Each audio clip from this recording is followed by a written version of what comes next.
on est au salon à Bois-sur-Lignon, le salon du bien-être. Je suis avec Nicolas. Et Nicolas, bonjour. Merci pour cette interview. J'avais envie de trouver quelqu'un qui puisse nous parler de l'astrologie, de la numérologie. Vaste sujet. Oui, voilà, Nicolas, dites-nous tout. Qu'est-ce que tout le monde connaît l'astrologie, la numérologie. Parlez-nous un petit peu de tout ça et l'univers quantique en plus. Donc on voit qu'il y a une ouverture quand même un peu. C'est ça. Alors en quelques minutes, ça va être un petit peu difficile de l'expliquer, parce que c'est un puissant feu. L'astrologie, c'est la respiration de la lumière dans les constellations. On parle du zodiaque sidéral, donc l'astrologie indienne. Moi, je pratique le Jyotish, l'astrologie de l'Inde. Et c'est la lumière qui est tout court sur le zodiaque tropique, qui parle des signes du zodiaque. D'accord. C'est une grosse différence. À la naissance, nos planètes, elles sont toutes au même endroit. Mais le regard qu'on leur porte et l'analyse qu'on va apporter, soit on analyse du point de vue du zodiaque tropique, le rythme des saisons, soit sur les constellations. Il y a un décalage de 23 à 24 degrés en fonction de votre année de naissance, d'accord? Et ça nous donne des informations très complémentaires. Ces deux, on peut pas, pour moi, on ne peut pas dissocier les deux. D'accord. D'ailleurs, l'Indien a des spécificités, notamment ce qu'on appelle le Vimshottari Dasha, qui nous permet de définir des périodes planétaires qui sont propres à chacun. On peut trouver l'équivalent dans le tropique avec les chronocrates, les maîtres du temps. Mais pour une analyse un peu plus psychologique, le tropique est plus intéressant, par exemple. D'accord, oui, parce que dans le fond, l'astrologie, vous allez faire un thème, on appelle ça un thème. On dresse un thème. Donc, parlez-nous du thème, qu'est-ce qui va nous donner comme information? Alors, dans un thème de naissance, il nous faut impérativement, si on veut avoir tous les outils, l'heure précise de naissance ou la plus précise. On peut rectifier l'heure. Il nous faut le lieu de naissance. Et là, on a ce qu'on appelle un thème généliaque, un thème natal, un thème radix, qui contient, comme diraient les anciens de l'Antiquité, des programmations, des déterminations. C'est-à-dire que toutes les planètes et tous les aspects karmiques qu'il y a dans un thème vont nous dire quelque chose du présent, du passé, du passif, du prénatal, de vos vies antérieures, de l'héritage des parents ou du côté de la mère ou du côté de la mère. C'est complet. C'est très complet.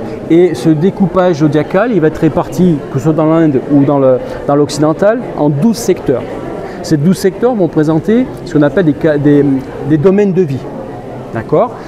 Il y aura 3 facteurs très importants à prendre en compte. On doit s'appuyer sur ces 3 facteurs. Le 3, c'est un nombre sacré, c'est l'ascendant.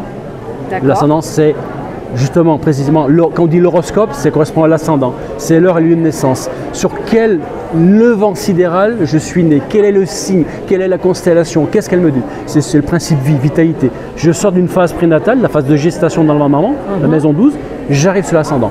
Celui-ci est très important parce qu'il va définir notre trait de caractère, notre personnalité, la façon que les gens vont nous recevoir, sachant que l'ascendant va bouger dans le temps, mais peu importe, etc., etc. Le deuxième qui est très important, sinon plus, c'est la lune. Parce que la lune, comme diraient les Indiens, c'est manas, le mental émotionnel, notre histoire, notre mémoire, c'est qui transverse de génération en génération. C'est la mémoire que j'ai reçue de mes parents, c'est moi ce que je vais donner à mes propres enfants. La lune va donner, c'est notre monde intérieur. Okay. Ouais, c'est-à-dire que le premier contact, sauf si vous avez votre lune sur l'ascendant, non. La personne, la vraie personnalité, le vrai intériorité de la personne, il faudra des semaines, des mois, peut-être des années pour savoir ce qu'elle est vraiment. Ça, c'est la lune. C'est vraiment notre monde, notre intimité. Et le soleil, c'est principalement sur quoi est basé le zodiaque tropique, c'est le principe social. Où c'est que je vais mettre mon ego, ma valeur dans ma vie sociale, professionnelle. Pour une femme, va représenter aussi une des thématiques de quel type d'homme je vais attirer à moi. D'accord. Voilà. Ça, on a ascendant, l'image que je donne, la lune, mon monde intérieur, ma vraie personnalité, mon âme, et le soleil, c'est mon objectif conscient. Voilà. Qu'est-ce que j'ai besoin dans la vie pour me réaliser? Quand on a toutes ces informations, il n'y a pas un moment, il y a une certaine fatalité de dire, bah tiens, il va vous arriver ça, ça, ça. Alors, deux grands courants. Quel est notre pouvoir de savoir tout ça? Il y a, comme je l'ai dit tout à l'heure, le thème est déterminé, mais pas déterministe. C'est-à-dire qu'il y a une programmation, on a un rôle à jouer, il y a des choses à activer, à désactiver, à activer, il y a du bon, il y a du moins bon. On a cette notion, heureusement, de libre arbitre, sauf que il y a des cycles, tout est cycle dans le zodiaque, tout est cyclé en permanence. Il y a des passages, à dire, presque obligatoires. Et si on ne le fait pas, quand l'histoire n'est pas comprise, elle se répète. D'accord. Vous avez un retour des nœuds lunaires. Avec une autre sauce, mais c'est le même plat. Et jusqu'à qu'on comprenne qu'il faut changer. Donc c'est ce qu'on appelle le retour des nœuds lunaires. Par exemple, Rahu et Ketu, nœud sud, nœud nord. On va avoir aussi le retour d'une éclipse prénatale. Et tous ces cycles-là, c'est des cycles de 10-19 ans. Donc ce n'est pas des cycles qui viennent tous les 4 matins. D'accord. Un retour de Saturne, c'est tous les 30 ans. Encore hier, par exemple, j'étais en visio avec une personne du nord de la France, un dossier karmique très très lourd. L'année dernière, tout se passait merveilleusement bien et elle ne peut pas m'arrêter. parce qu'il y a une multitude de facteurs karmiques et là, on libère, on sépare, ça doit se dégager. C'est ce que j'allais dire. Alors du coup, comment on fait pour libérer? Alors la personne le vit très mal.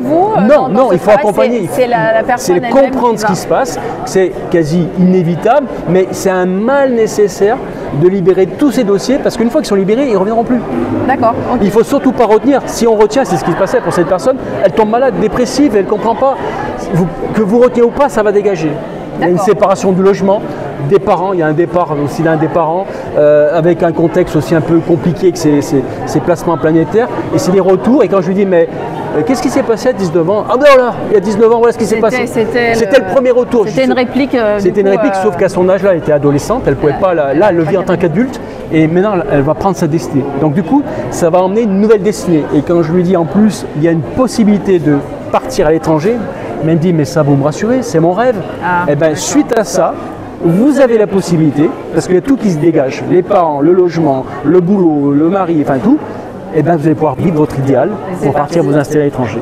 Oui, donc du coup c'est intéressant de venir à votre rencontre, comme ça on a à peu près les dates phares qui vont nous permettre de... C'est plus qu'à peu près. Avec moi je vais très loin, c'est-à-dire 2 heures, 2 heures et demie l'étude. On aborde tout, on aborde avec les nombres en plus parce que j'utilise ces 3 matrices zodiales, tropique, indien, plus les nombres.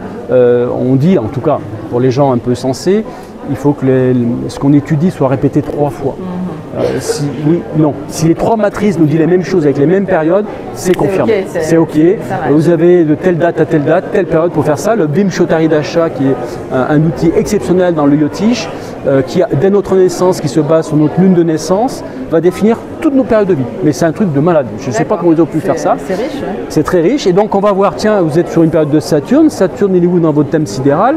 Il est dans quelle maison? Tiens, il y a ce secteur qui est activé pendant 1 an, 2 ans, 3 ans, 6 mois, 4 mois, avec une sous-période planétaire. Et donc avec 2-3 planètes, on peut faire ce qu'on appelle des prévisions et des prédictions. D'accord, ok. Voilà. Si vous êtes dans une posture... oui, c'est hyper riche. Intéressant. Si on veut vous trouver, Nicolas, où est-ce que vous proposez vos séances? Je peux faire des séances en visio, en présence à Saint-Julien-Chevalet, donc c'est près de Noir-Étable. J'ai un site nicolasgiraud-astrologue.com. Donc vous pouvez trouver toutes mes prestations. Et finalement, vous pouvez aussi faire à distance pour le J'en fais beaucoup. Oui, quand je dis beaucoup, prochainement j'en ai un Brisbane, j'en ai au Canada, j'en ai en Génial. Partout. Allez, super. Le monde de Nicolas et vous pouvez toujours le trouver sur le salon à Boin. Merci beaucoup. Merci Nicolas. Bonne continuation. Au revoir. Merci.